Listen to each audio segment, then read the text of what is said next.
behind the camera there is Swindon's famous Magic Roundabout. Now, the concept of how the Magic Roundabout works is a fascination in itself, but what we're here to do today is tell you about what was on the exact spot over 200 years ago. The exact spot. The dead centre of Swindon's Magic Roundabout. Now, I'm going to go and tell the lovely viewers all about that in that hedge just over there. Hold on, there's something else. This video is sponsored by the kind people at Blinkist, which is quite epic, so we'll tell you about that in a little while. Okay.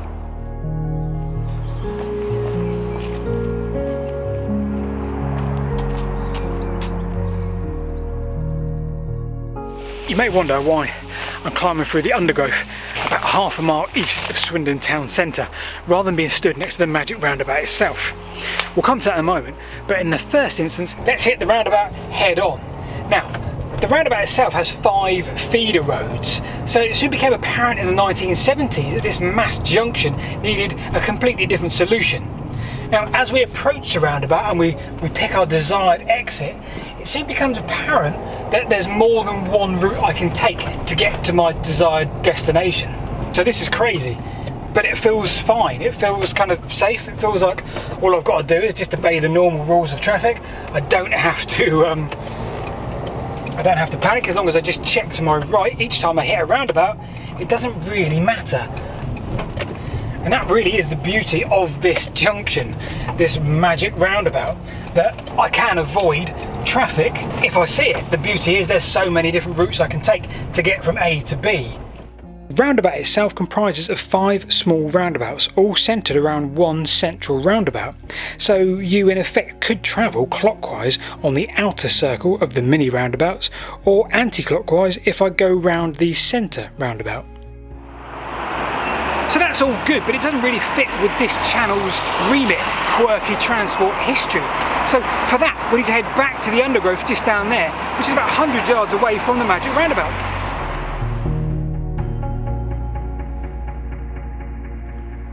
So take yourself back 230 years ago, before the coming of the railway, at least in its mass transit form. And of course, moving goods about, heavy goods, was the order of the day. Now, to do that on the roads of the time was close to impossible because they were in such a state. For years, navigable waterways and rivers had been used for moving such heavy goods. But come the late 1700s, a new transportation method was sweeping the nation: the canal.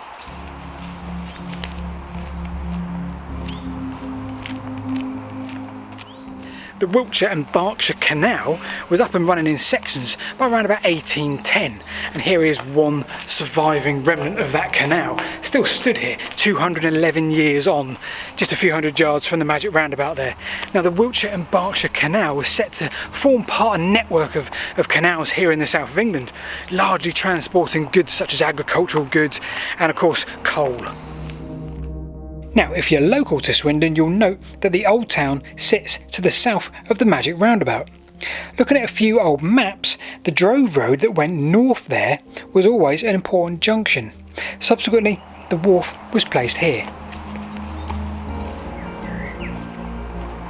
So for the townsfolk of Swindon, this was perfect. The majority of the population at the time were up on Swindon's old town, just to the south of the canal.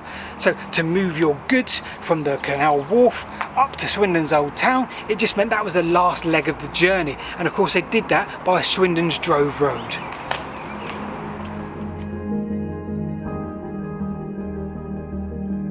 So come the slow demise of the canal, not least because of the coming of the railways, but many bits of the canal, including the bit I was just in there. In fact, you can still see the undulation of the canal in there. Many parts of that were just used as rubbish dumps. They were just filled in and left to waste.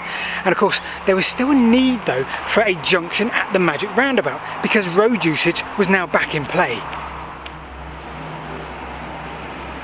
So roll on 1972 and Frank Blackmore of the Roads Research Lab came up with such an ingenious idea on how to deal with this junction. It is still used today, 49 years on the exact spot 211 years ago that this townsfolk of Swindon were given their first taste of modern transport. You could say that's full circle. Rebecca, full circle. Full circle, full roundabout, no. That was terrible. I thought it was genius. Full circle, roundabout, full circle. No, awful. Awful, awful, awful. Now tell the good people about Blinkist. So, in a previous life, do you remember, we used to have something which people refer to as time.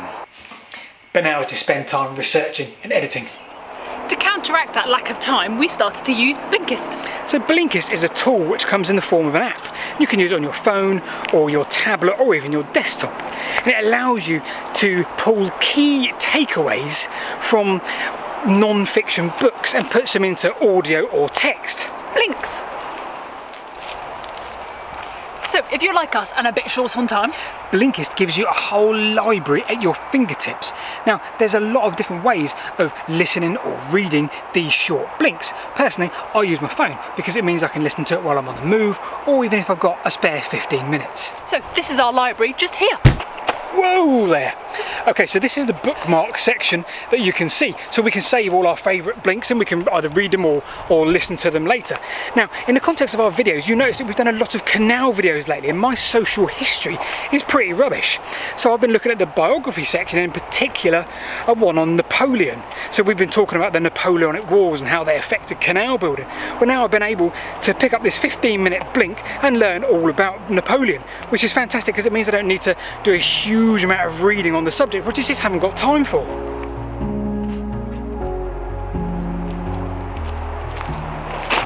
So where are you going to put this screen recording, Rebecca? Here. Yeah.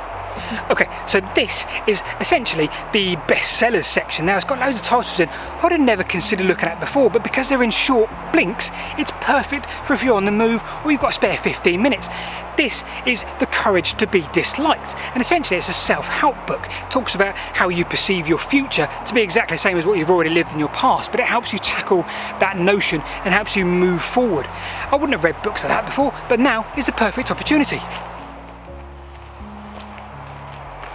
If, like us, you think this could be something that could inspire or give you the opportunity to expand on your hobby or passion, Blinkist are offering a 7-day free trial with 25% discount if you sign up to their premium membership. Now, in order to do that, you need to sign up using our link in the pinned comment or in the description and the doobly-doo below. So pick up your phone, your tablet or your desktop and try Blinkist out. See what you think.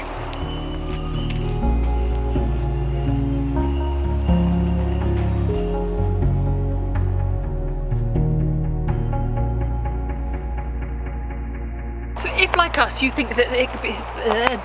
We need to head back to the undergrowth, which turns out it's just 100 yards around this corner from the Magic Roundabout.